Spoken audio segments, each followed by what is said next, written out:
would pick up. She should never have engaged premenstrual Tom. When would she learn? Her good girl reflexes, help out, be nice, tell the truth, sucked in the practice of law. Mary pushed the button for her direct phone line and called Benny. But there was no answer. She left a detailed message, then hung up, uneasy. She'd call her back in 5 minutes to make sure the boss had gotten the message. Mary eased back in her swivel chair, wishing suddenly that she weren't alone in the office. She eyed the doorway to the conference room, surprised to find the threshold dark. Who turned out the lights in the reception area? Maybe the cleaning people, when they'd left. I'll come down there and shoot. Mary eyed the phone, daring it to ring again. She didn't leave it off the hook because the drill was to record threatening messages for evidence in case the office had to go for a restraining order. Like with premenstrual Fred. Mary wondered fleetingly if she could find a career that didn't attract garden-variety homicidal rage or bad television commercials. She told herself to get over it. Premenstrual Tom had been blowing off steam, and there was a security desk in the lobby of the building. The guard wouldn't let anybody upstairs without calling her first, especially after business hours, and nowadays you couldn't get past the desk without a driver's license and a mortgage note. She got back to work, tucking a dark blonde tendril into its loose French twist and picking up the document she'd been reading. It was a letter dated December 17th, 1941, from the Provost Marshal General's office, a federal agency that no longer existed. Its type was grainy because it was a Xerox copy of a photocopy of a carbon copy, and on another night, Mary would have gotten a charge out of its vintage. Everybody in the office called her case the History Channel.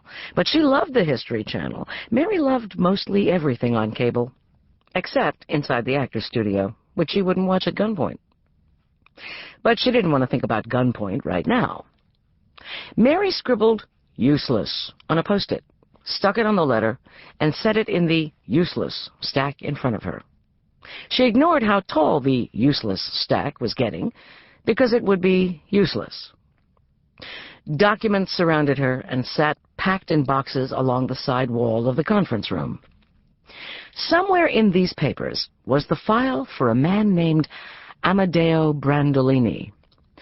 Amedeo had emigrated from Italy to Philadelphia, where he'd married, had a son, and built up a small fishing business.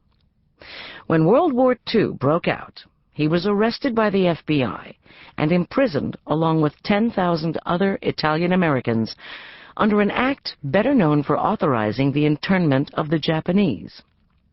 Amedeo lost everything and eventually committed suicide in the camp. His son's estate had hired Mary to sue for reparations, and she couldn't help but mourn him. Very few shows on the History Channel had happy endings, which was why everybody watched Fox. Ring! The phone rang, and Mary jumped.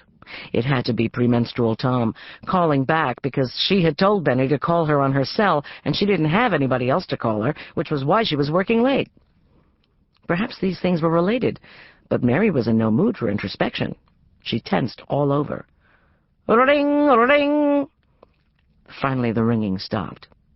The conference room fell silent again. Mary waited for the silence to seem more like friendly silence and less like scary silence, but that wasn't happening. The reception area was still dark. She tried to relax, but couldn't. She glanced over her shoulder, even though she was 32 stories up. It was dark outside, and in the onyx mirror of the windows, she saw the sparkling new conference room, a messy table dotted with styrofoam coffee cups, and a drama queen with a law degree. I'll come down there and shoot. Mary turned back, picked up the phone, and pressed in Benny's cell number. Again there was no answer, so she left another warning, slightly more hysterical. She hung up and checked her watch again. 10:36. It was late. She didn't want to sit here while he called back again. She couldn't concentrate anyway. Time to go. She got out of the chair, stuffed her briefcase with documents, grabbed her purse, and left the conference room. Leather chairs and a matching couch loomed in the darkened reception area, and Mary scooted past the terrifying furniture for the elevator, which didn't come fast enough. Once inside, she breathed a little easier. and when the elevator reached the lobby, she stepped off and glanced around, her pulse slowing to normal. The fake marble lobby was bright and empty, except for a fake granite security desk manned by a guard too sleepy for her comfort level. Bobby Troncello, an amateur boxer, Mary knew from the neighborhood, undoubtedly dozing over the sports page. "Wake up, Bobby," she said, making a beeline for the desk. She set her briefcase on its glistening surface and peeked over the edge. "We got trouble." "What do you mean?" Bobby looked up, edging the maroon cap he hated over his thick eyebrows.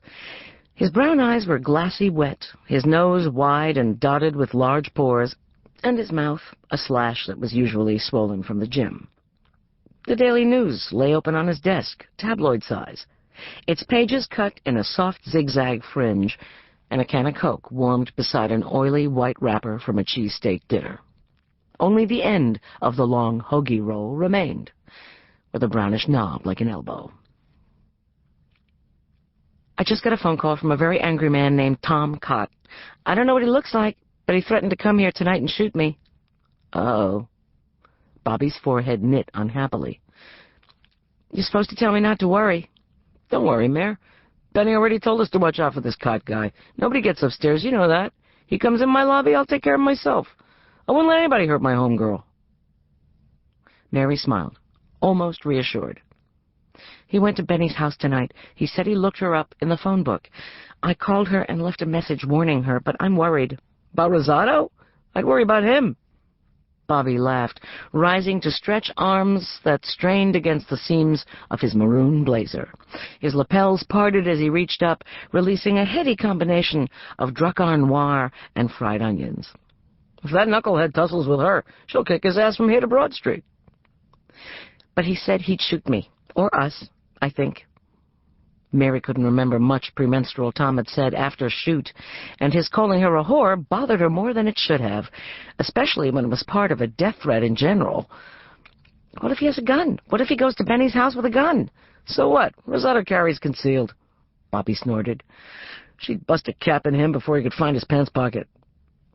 "Strangely, I feel worse. Is this your best stuff, Bobby?" "Don't worry, everything's fine. You've been working too hard, night after night. Let me get you a cab." Bobby grabbed Mary's briefcase, walked around the security desk, and looped an aromatic arm around her shoulder. "By the way, what'd you decide about my friend Jimmy? You gonna let me hook you up?" Mary hid her dismay. Bobby had been trying to fix her up with his fellow boxers, a continuous loop of Joeys, Billies, and a stray Pooch. Lately, everybody was playing matchmaker, as if they'd all decided Mary wasn't allowed to be a young widow anymore. She hadn't known there was an official cutoff. "I told you about Jimmy. We went to Bishop Newman together. He's a real nice guy. Works his dad's plumbing business, got a nice car, season tickets to the Eagles. Club level, Mare." "Thanks, but I don't think so." "You sure?" Bobby led her to the polished brass door, opened it for her, and gentled her outside onto the sidewalk. The night air felt crisp, and there was almost no traffic at this hour. Rosado and Associates had moved to nicer offices uptown since they started doing class action work, and the ritzy new location made it easier to get cabs. Bobby hailed one almost instantly. "Come on, Mare, why don't you give Jimmy a shot?" Mary smiled. "Give him a shot? You're a poet. You gotta get back in the saddle, girl." Bobby opened the cab door with a wink. "Yowza. Another time, thanks." Mary tucked herself inside the back seat of the cab, waved goodbye to Bobby, and gave her address to the cabbie, a bald, older man. He merely nodded in response, strangely taciturn for a Philadelphia cab driver, and for a minute she thought he didn't speak English, but his ID card read John Tucker.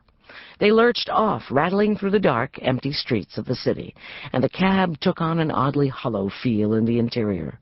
Or maybe it was just too clean inside. The black carpet reeked of strawberry spray, the vinyl seat shone with Armor All, and the seat belt actually worked. It was all too topsy-turvy for Philly, and Mary felt disoriented. "You keep your cab very clean," she said pleasantly, but he didn't answer. Maybe he hadn't heard. "This cab is so neat," she said, louder, but he still didn't say anything, so she let it go and slipped lower in the seat, glancing out the window as they barreled up Walnut, past a darkened Burberry's and Kiehl's. To keep listening to this audiobook, I've left you a link in the description so you can do it, at no cost thanks to Audible's 30-day free trial.